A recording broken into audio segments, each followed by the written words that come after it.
Hi friends, எல்லோரும் எப்படி இருக்கீங்க? நாங்கள் ரொம்ப நல்லா இருக்கோங்க. ஃபஸ்ட்டு எல்லாருக்கும் நன்றி சொல்லிக்கிறேன். நிறைய புது சப்ஸ்கிரைபர் நம்ம சேனலில் சப்ஸ்கிரைப் பண்ணியிருக்கீங்க. அது மட்டும் இல்லாமல் நிறைய வியூவர்ஸ் நம்ம என்ன பேசிகிட்டு இருக்கோம், நம்ம என்ன பண்ணுறோம் அப்படின்ட்டு அவங்க வாட்ச் பண்ணுறதுக்குன்னே ஒரு கூட்டம் இருக்குங்க. அவங்க எல்லாரையும் நான் வெல்கம் பண்ணுறேன். வாங்க வீடியோக்குள்ளே போகலாம். காலையில் கம்பெனிலாம் போயிட்டு வந்தேன். ஆஃப்டர்நூனுக்கு மேலே தாங்க vlog எடுத்தேன். இன்றைக்கி ஆக்சுவலாக சமைக்கவே இல்லை. நேற்று மீல்ஸ் கடையில் வாங்கினோமா, அந்த ஒயிட் ரைஸ்லாம் நிறைய இருந்ததுனால பழையது நிறைய மேந்துடுச்சு. அதையே மதியானம் எல்லாருமே சாப்பிட்டோம். இன்றைக்கி ஃபுல்லாக கிச்சன் தான் நான் க்ளீன் பண்ணியிருந்தேன். கிட்டத்தட்ட ஒரு 2 வீக்ஸாகவே ஒரு ஃபுட் ரொட்டீன் கிடையாது, க்ளீனிங் எதுவுமே இல்லாமல் இருந்தது. ரொம்ப கச்சன்னு இருந்துச்சு. ஃப்ரிட்ஜில் பார்த்திங்கன்னா காய்கறிலாம் அழுகியே போயிருந்தது. அது எல்லாத்தையும் காலையில் டீப் க்ளீன் பண்ணிட்டு தான் நான் கம்பெனி போயிருந்தேன். வேலையெல்லாம் முடிச்சுட்டு நான் மதியானத்துக்கு மேலே வரேன்னு சொல்லிவிட்டு கிச்சன் வேலைகள் பார்த்துக்கிட்டு இருந்தேன். பாத்திரம் வைக்கிற ஸ்டாண்டெல்லாம் பார்த்திங்கன்னா அப்படியே பூத்து போயிடுச்சு. கவுண்டர் டாப்லாம் ரொம்ப மோசமாக இருந்தது. ஸோ அதோட கையோட பார்த்திங்கன்னா அந்த க்ளீனிங்லாம் முடிச்சாச்சு.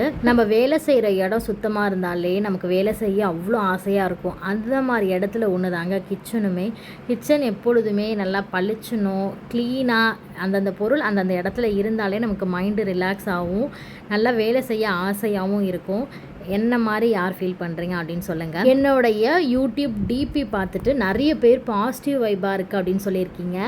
ரெட் அண்ட் க்ரீன் காம்பினேஷனுக்கு ரொம்ப தேங்க்ஸ்ங்க. டிபி ஃபைனலி நம்ம சேஞ்ச் பண்ணியாச்சு.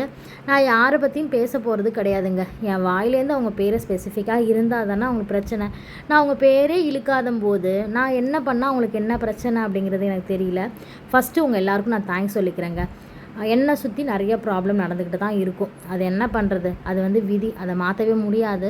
ஸோ அதுக்காக நான் தவுண்டெல்லாம் போக மாட்டேன்.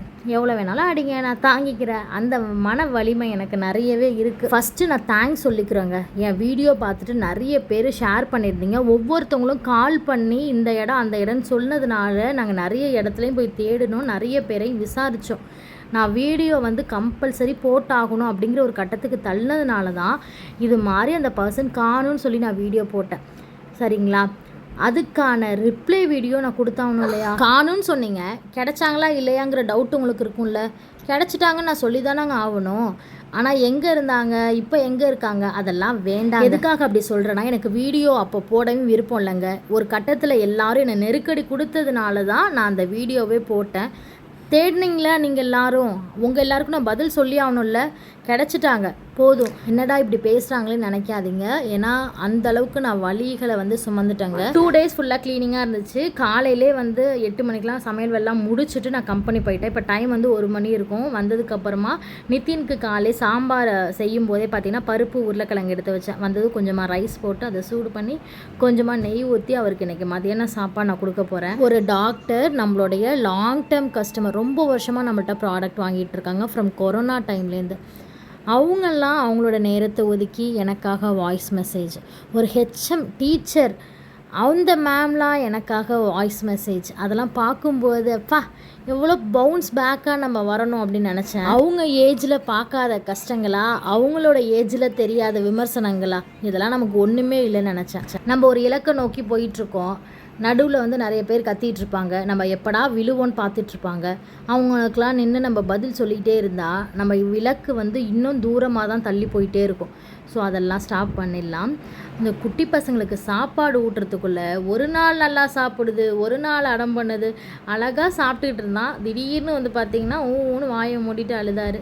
அப்புறம் சாப்பாடெலாம் ஒரு வழியாக ஊட்டி கொஞ்ச நேரம் அவரோட அண்ணனை பார்த்துக்க அம்மா கொஞ்ச நேரம் சாப்பிட்டு வந்துடுறேன்னு வந்துட்டேன். ஸோ காலையிலே பார்த்திங்கன்னா உருளைக்கிழங்கு மசாலா, கத்திரிக்காய், முருங்கைக்காய் சாம்பார் தான் வச்சுருந்தேன். நல்லா சாம்பாரை சூடு பண்ணி சுட சுட சாப்பாடை போட்டு டிவி ஆன் பண்ணி ரிலாக்ஸாக உட்காந்து சாப்பிட்டேங்க.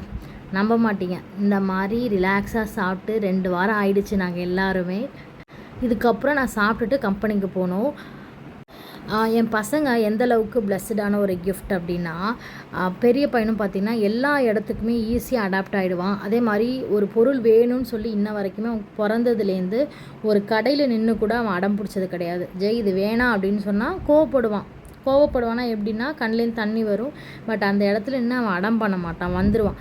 அதுக்கப்புறம் பார்த்திங்கன்னா சொன்னால் அவன் புரிஞ்சுப்பான். ஓகேம்மா, நெக்ஸ்ட் டைம் வாங்கித்தாங்க அப்படின்னு சொல்லிவிடுவான். இதுதான் ஃபஸ்ட்டு பையன். இந்த 2வது இருக்குது பாருங்கள், இது ரொம்ப சமத்து குட்டிங்க. இது வயிற்றில் இருக்கும்போதும் அம்மா தூக்கிக்கிட்டு இதை அலைஞ்சேன். வெளில வந்ததுக்கப்புறம் நிறைய ஸ்ட்ரெஸ், என்னால் நான் அவனுக்கு கொடுக்குறோனோ அப்படிங்கிற ஃபீல் எனக்கு இருந்துக்கிட்டே தான் இருக்கும். பரவாயில்ல, பசங்க கடகடன்னு வளர்ந்துருவாங்க. வளர்ந்ததுக்கப்புறம் 2 சிங்கக்குட்டி என் கூட துணையாக இருப்பாங்க. ஸோ இதை விட வேறு என்ன லைஃப்பில் வேணும்? இன்னமும் என் பசங்களுக்காக தான் நாங்கள் ஓடிக்கிட்டுருக்கோம். அவங்க நல்லா படித்து அவங்களுக்காக ஒரு வீடு கொடுத்துடணும். இது தாங்க என்னோடய பெரிய மோட்டிவே. குட்டி பையனை தூங்க வச்சுட்டு நான் ஆஃபீஸ் வந்திருந்தேன். ஒரு 2:30 போல் வந்து கொஞ்சம் வேலைகள்லாம் பெண்டிங் இருந்துச்சு. சும்மா சொல்லக்கூடாது, இந்த இடத்துக்கு நாங்கள் புது இடத்துக்கு வந்தது ரீசனே நம்மளோட பிஸ்னஸை எலாபரேட் பண்ணுறதுக்காக தான். பட் கடவுள் புண்ணியத்தில் எங்களுக்கு வீடு, அதுக்கப்புறம் ஜெய்யோட ஸ்கூல் எல்லாமே பக்கத்தில் அமைஞ்சது. இந்த இடத்த வந்து 2 மாதமாக என் ஹஸ்பண்ட் மட்டும் வந்து ஒரு ரொம்ப கஷ்டப்பட்டு ட்ராவல் பண்ணி இப்படி உருவாக்கியிருக்காங்க. ஸோ அவங்களுக்குமே நான் ரொம்ப பிளெஸ்டாக தான் என்றைக்குமே நான் இருக்கணும். வீட்டுக்கு வந்த 4:30 போல் சார் பயங்கர சர்ப்ரைஸ். அழகாக குளிச்சுட்டு துண்ணூறு பட்டையெல்லாம் போட்டு நின்னார்.